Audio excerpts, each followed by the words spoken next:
todos los países que aparecen aquí, y prácticamente todos los de la Unión Europea, el único país que exporta menos que nosotros es per cápita es Grecia. ¿Por qué? Porque ellos tienen otras prioridades, su prioridad es el turismo. Pero todos los demás exportan más que nosotros. Y después que tenemos un ingreso per cápita de 9.250 pesos. ¿Y cuál es dólares, perdón? Gracias. ¿Y qué es lo que tenemos? Que fíjense que, por ejemplo, México, 112 millones de personas, que corresponde al 1.65%, produce casi lo mismo, 1.65% del Producto Interno Bruto mundial. ¿Y qué es lo que pasa? Que Canadá, con 34 millones, produce el 2.5% del Producto Interno Mundial. Es decir, que son mucho más productivos que nosotros, y se ve fácilmente en el ingreso per cápita.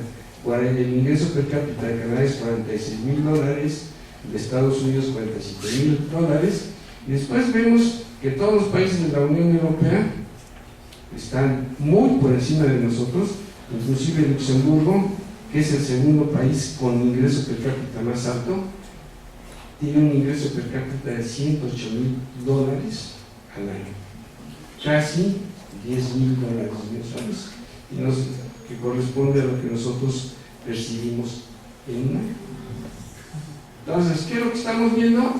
Que hay unas enormes diferencias entre los países con los que nos hemos metido a negociar, que era muy importante negociar con ellos, pero que nosotros al final vamos a ver que en vez de ir avanzando, vamos en un enorme retroceso.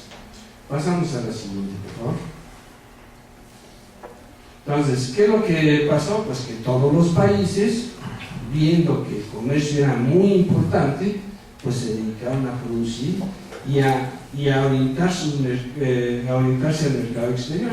Entonces vemos aquí, por ejemplo, China en el año 93, si mal no recuerdo, era el 7º exportador mundial. ¿Y ahora dónde lo tenemos? Como primero.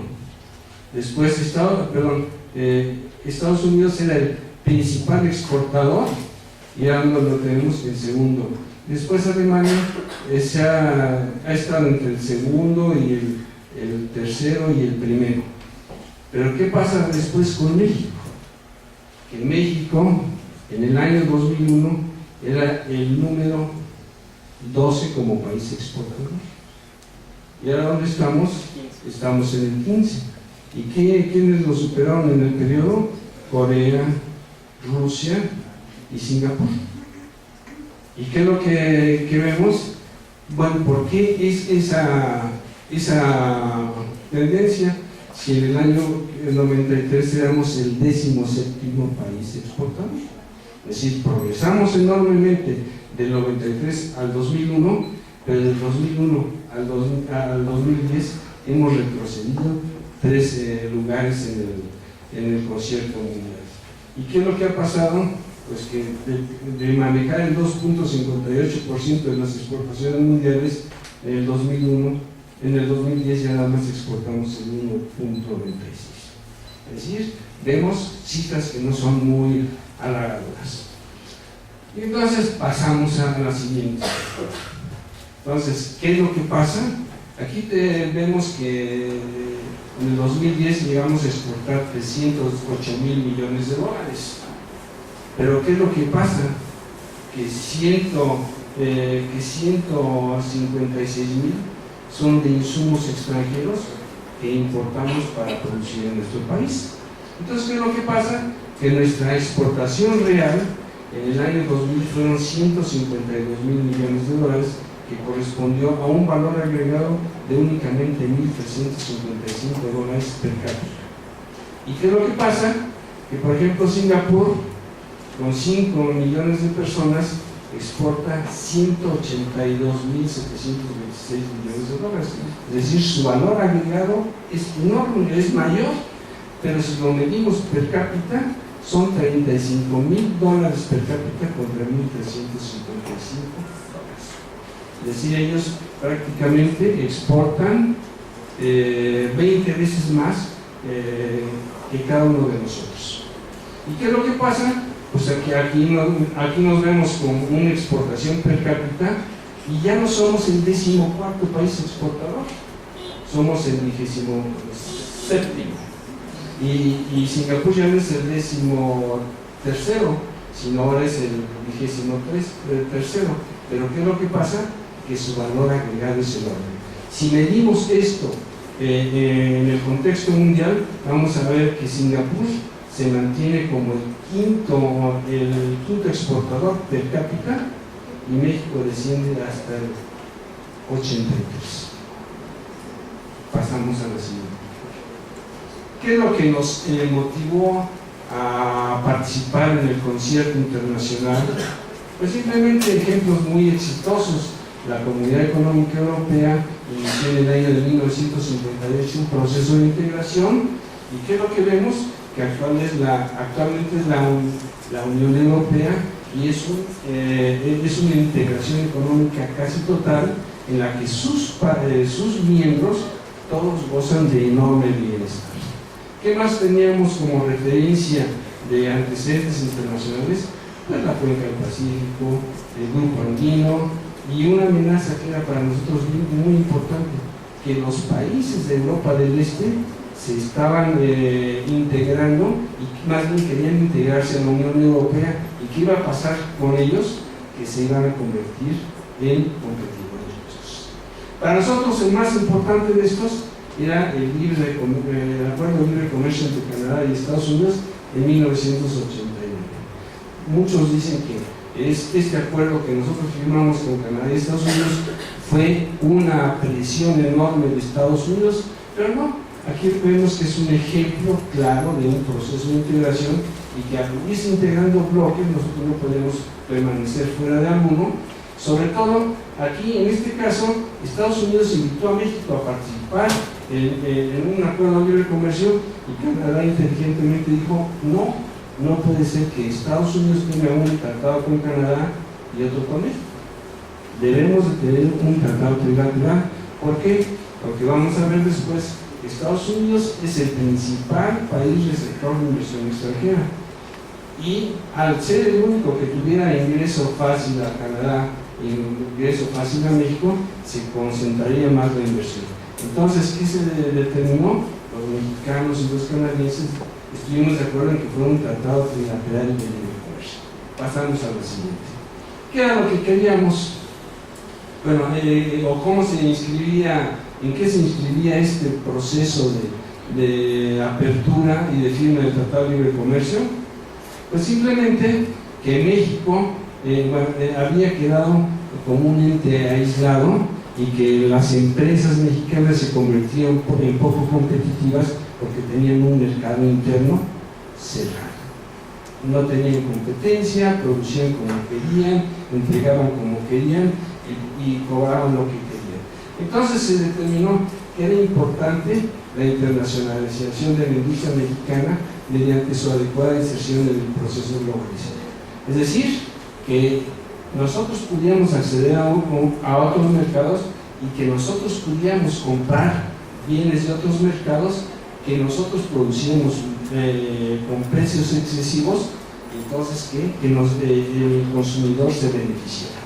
Después, como teníamos una economía cerrada antes de esto, no había desarrollo de la tecnología y entonces, ¿qué era lo que necesitamos? Desarrollar la tecnología, incrementar la productividad en la producción y la calidad de los bienes, y eso es lo que hicimos. Yo me acuerdo una de las cosas que había antes de 1994, era muy difícil encontrar sábanas king size en México.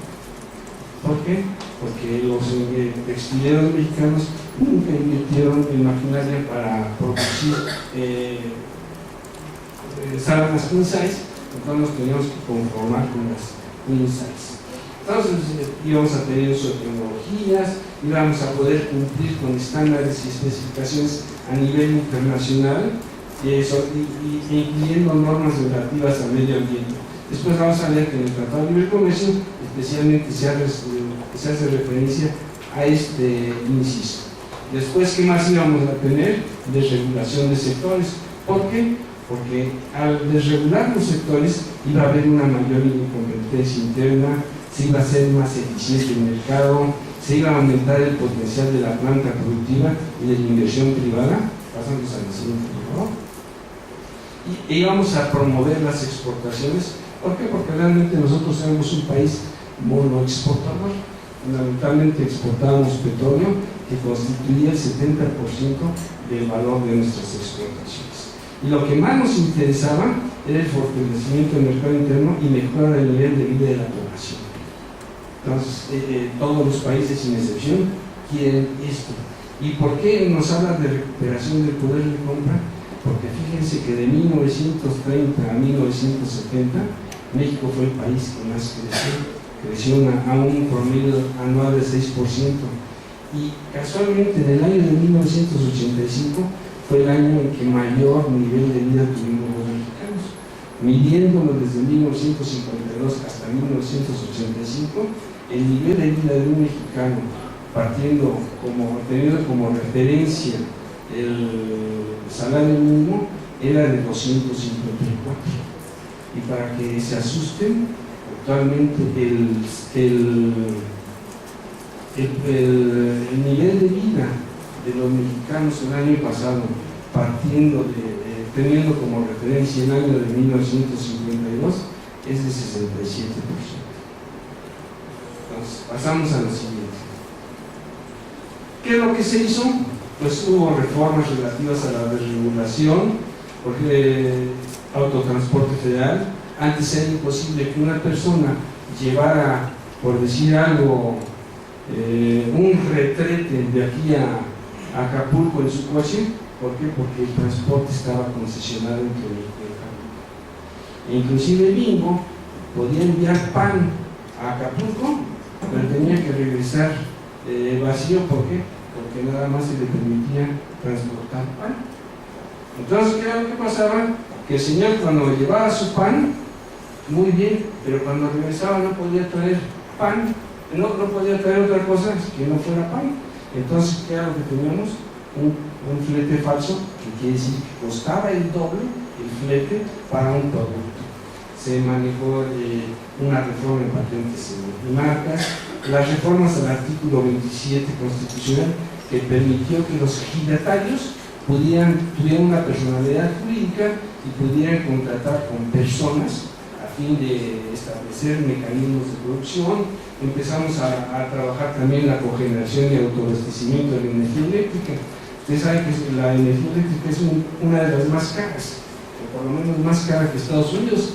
Entonces, con esta cuestión de cogeneración y autoabastecimiento, actualmente el 32% de la energía que consume la industria es de empresas privadas, muchas de ellas españolas, algunas francesas. Y se modificó la inversión extranjera, porque antes de 1989, si yo era extranjero y quería invertir en México, nada más podía tener hasta el 49% de una empresa.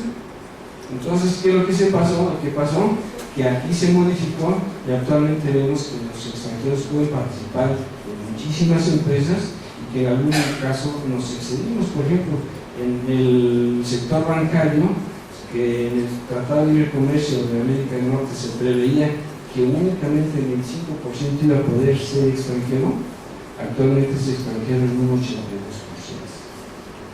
Después, medicamentos genéricos y la eliminación de control de precios, que había surgido en la época de Echeverría. ¿Por qué? Porque él puso control de precios, por ejemplo, para la leche. Y si la leche costaba $2.30 litro, y los señores podían producir a $2.30 el litro de leche, ¿qué pasó? Que hubo un proceso de inflación enorme, y a los 2 años el señor ya no podía producir a $2.30, le costaba $2.50. Entonces, ¿qué es lo que pasó? Que los señores que producían leche dejaron de producir leche. Entonces empezamos a importar leche.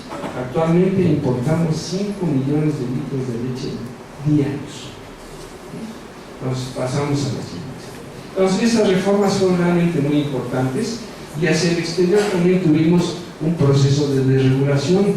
Ingresamos al GATT, a la APEC, a la OCDE, firmamos acuerdos de